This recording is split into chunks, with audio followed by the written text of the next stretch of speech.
Well, it's a big deal when you're the lead story on NBA.com. Cavaliers win again, 12th time this season. They're 12-0 on the season, 119, 113. They take down the Chicago Bulls to continue their streak. This game tonight, much different than what we saw on Saturday. It was a Nets team that really slowed things down for Cleveland on Saturday.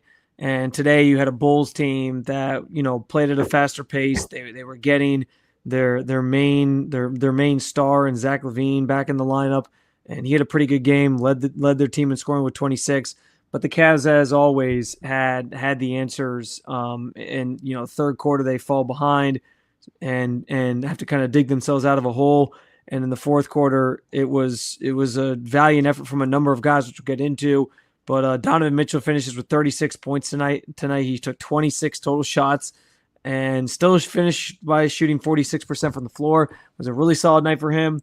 But as I said, Megs, just contributions from so many different guys, which has obviously been, I think, the story of the season and frankly, the story of this win streak. Yeah, no doubt about it. And one of those guys that really stands out is Ty Jerome. He's been kind of coming up in major spots early on in the season, and tonight was he's had a couple coming out parties, not right because he's been here now and he's been playing really good basketball. But the Cavs were down. The sequence that stands out, the Cavs were down 9 with about 4 minutes left in the third quarter, and that was when he had the steal off of a turnover. He shoots the three, misses it, gets the offensive rebound, passes it to Karras, I think, and Karras knocks a triple down. And then right from there was when that patented Cavalanche started, where the Cavs just got super hot and they erased that 9-point deficit and didn't erase it with any of their stars. Erased it with a lineup that was George Niang, it was Karis LeVert, it was Ty Jerome, it was Sam Merrill, and really just pulled the Cavs really off the mat and kind of propelled them to this victory. This was a really gritty win and one that they won in a way that we haven't seen them do yet. Yeah, I thought, and that lineup was interesting because on the heels of the lineup we talked about on Saturday, where you have Karras with Ty Jerome, Donovan, Darius, and Mobley, kind of a smaller group.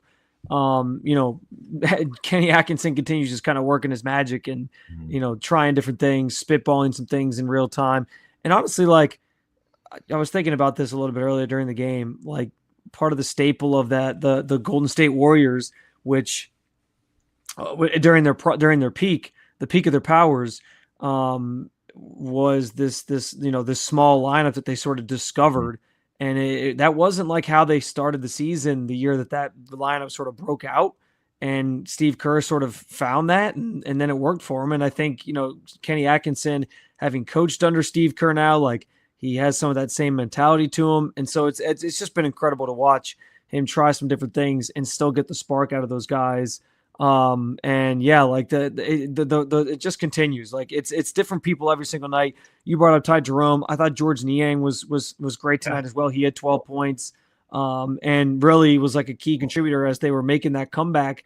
He had a 3-point play, got a rebound on one end of the floor. It might have actually been a steal, and no, it was a rebound. And then he brings it up the floor, passes it off, gets it back, and then attacks the rim.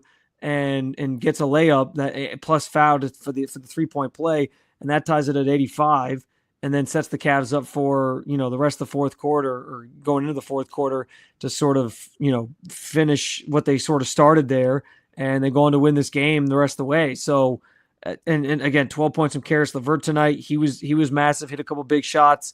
Him, Niang, and Jerome all having 12 points is kind of fitting, because it feels like they're all kind of contributing in an equal way.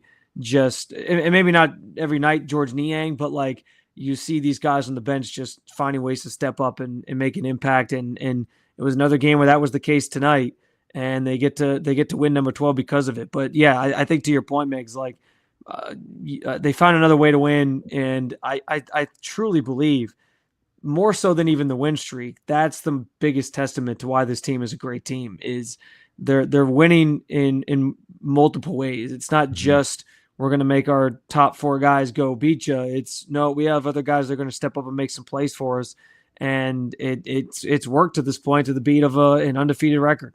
No, and I'd also add too, another guy who kind of came back to form was Donovan Mitchell, right? The last week and a half, the Cavs had relied, or he let the other guys go be this. Yeah. He let Darius Garland go, and he hadn't been called upon. Well, tonight, I mean, he was assertive from the jump. Like, what do you have? 20 in the first quarter or 25 at halftime, whatever the number ended up being.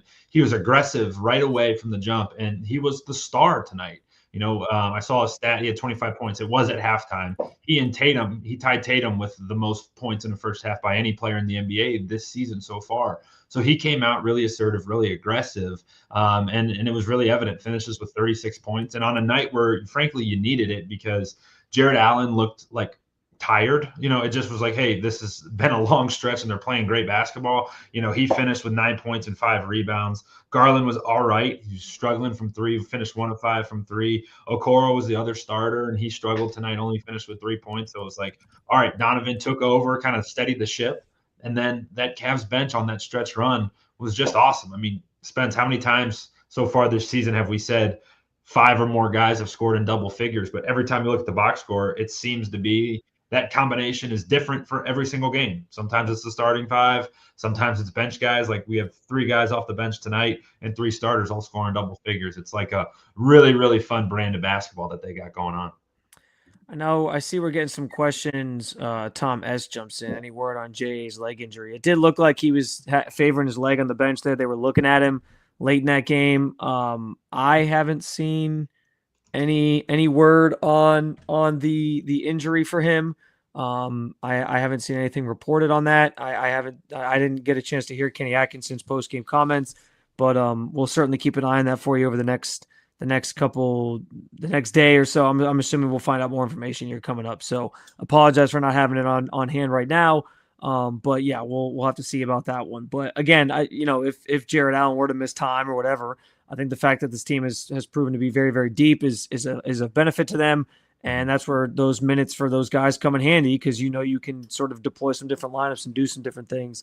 Yeah, listen, I just continue to like love the way this team is playing. Like they every time you think they're dead or you think the streak's coming to an end, they just they find a way, man. Like they're relentless. And I know we beat a dead horse when we say it's different people every night, but then you talked about Donovan Mitchell having the bounce back effort and Darius Garland maybe not playing great. But then in the fourth quarter, Darius Garland came up with some huge plays in this game. There was that one play, the blow by play where he had the really nice finger roll layup. And then he got knocked down and had the little finger guns. Mm-hmm. Yeah. And he left the dude hanging. Shooter McGavin style. Yeah. How about that guy behind him was going for the high five? I don't know if you saw it on the TV, but just held his hand there. About 10 seconds, Darius was on the ground doing the double gun. And the guy just got stuck hanging. It's yeah. I mean, it was so funny. So it's you just never feel they're out of it. You always feel like if somebody's having a bad game, they can snap out of it pretty quickly because the style and flow of this offense is going to just create more opportunities. Everyone's going to continue to have opportunities. I mean, Sam Merrill was 0 for 5 from 3 tonight. Next game, I'm sure he'll be out there shooting 5 more, and he'll probably knock down half of them. So, it's such a free flowing thing. You can tell how well they're playing off of each other, and they'll continue to put this streak to the test. By the way, at 12 wins, they are now halfway to the record for an undefeated start to the season, which we know, of course, was held by the 2015-16 Golden State Warriors, and we know how that season ended for them.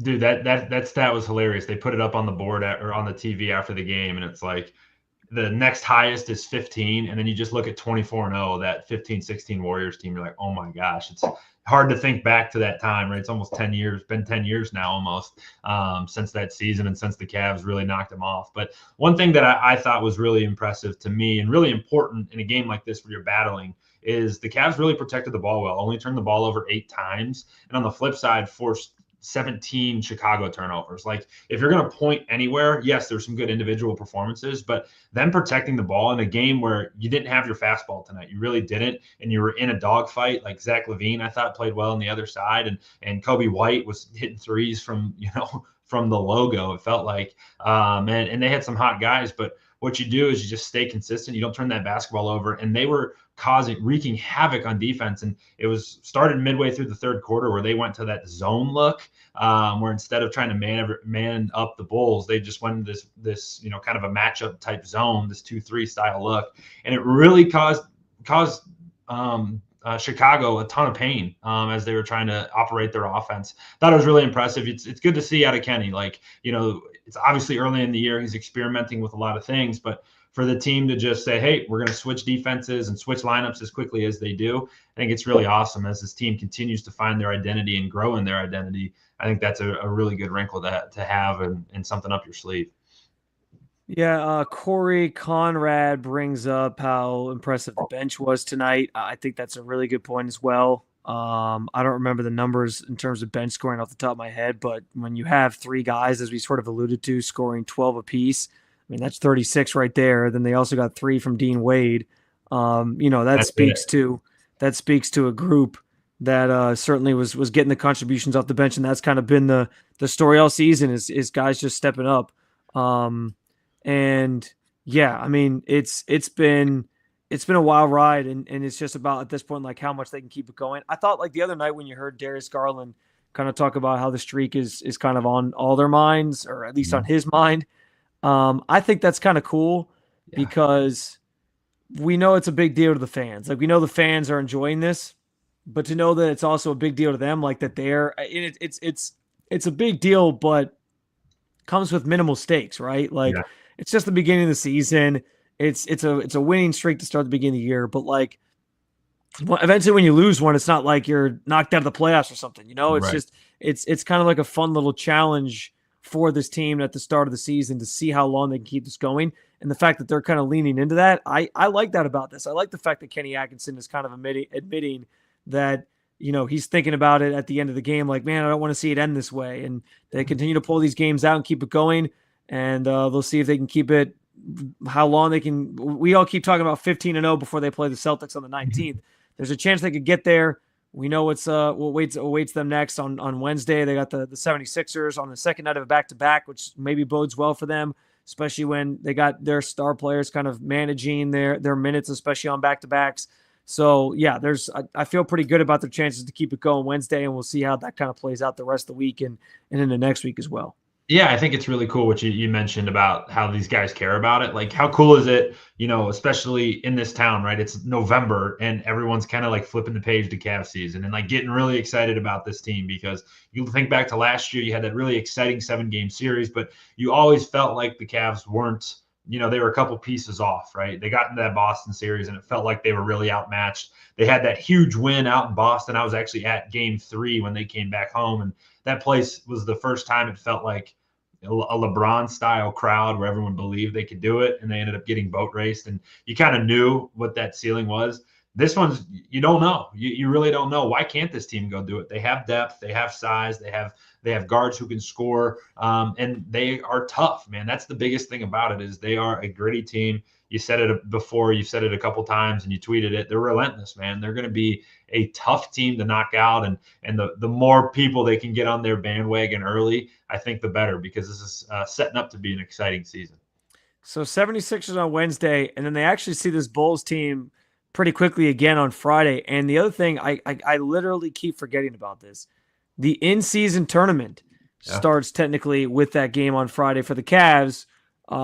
It's their first game of the in-season tournament. So really, that game on Friday has even higher stakes than I guess this one did, because that one means something for this in-season tournament. If the in-season tournament is your thing, it's a chance for them to get their first win in that. And then they follow that up with the Celtics game on Tuesday next week, which is the one we all have circled right now. We're looking. We keep trying to get Spence to say statement win. If they win on Tuesday next week, I think that'll be his first chance to say. I think we'll actually get him to say it. I think we can egg him on enough to get him to actually admit it. But those are your first two sort of group stage NBA Cup games. But in between that, you obviously have the Hornets on Sunday as well. Yeah, and I remember back to last year, like we all thought, at least I did, I shouldn't speak for we all, but I thought the NBA Cup was kind of weird. I thought it was kind of lame to start, but then all of the players like bought into it and like loved it. And if you remember the end of it, like the Lakers put a banner up for it. So it must mean something to them, I guess. and I don't like, I just remember watching those games and the guys were all like dialed in and locked in, and it ended up being really, really cool. So I'm excited to see the second version of it. You're going to get the goofy courts. The Cavs have a cool one.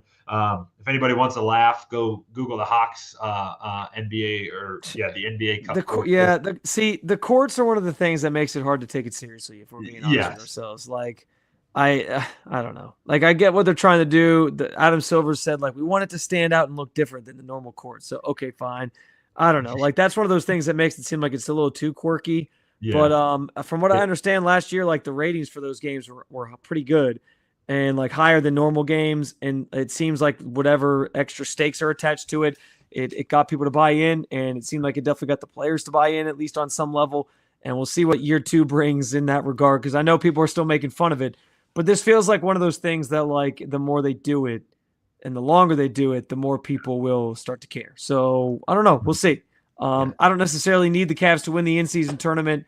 As Darius Garland said the other night, I think there's bigger aspirations for this team. But it'd be a nice little fun thing to at least be competitive in if they can advance out of the first round, which we'll see how that looks. But so, like I said, 76ers on Wednesday. That's their next matchup. They'll go for 13-0, lucky number 13. 14-0 if they get that one on Friday against the Bulls. And then it's the Hornets on Sunday before that big one against the Celtics on Tuesday. Spencer Davies and I should have an episode of the podcast dropping at some point over the next 2 days. I got to connect with him on a time and a day, but I hope you'll catch us for that, which our podcast, if you guys are unaware, is a new podcast, but we are calling it the Courtside with the Cavaliers on SI. And if you guys follow us regularly, you know Spence has some great stuff every single time. He really brings it. So we're looking forward to talking to you guys then. Looking forward to talking to you guys after the 76ers game on Wednesday. And in the future, you can also head over to si.com/NBA/Cavaliers, and you can read all of our content about the Cavaliers over there. Darius Garland was named Eastern Conference Player of the Week. So there's that. There's some other good stuff. And as our good friend Tom S., who listens and watches almost every single episode of Postgame, podcast, whatever, subscribe and hit the like button at Cleveland Cavaliers on SI YouTube channel, because it helps us. It boosts our numbers. It helps us get out there, helps more people see this. And we hope that you enjoy the content as much as Tom S. does, who also earlier said that they need to send us to the Cavs games, which would be nice. We'll give you a number. Budget. Hey, we'll give Tom S. a number to send that message to. You can just text it. we know exactly where that one's got to go. But I will say, if you guys like and subscribe and follow the podcast and the YouTube channel, maybe we can start to make enough money here that we can go on the road. That'd be fun. And I don't know, maybe there'll be some opportunities to go on the road later in the season when things are getting a little tighter and the playoffs are on the line. But for now, we are here. We're doing these from home, and we enjoy the conversation each and every single time. So, guys, thanks so much for stopping on by. We'll be back with more coverage of your Cleveland Cavaliers, courtesy of the Cleveland Cavaliers on SI.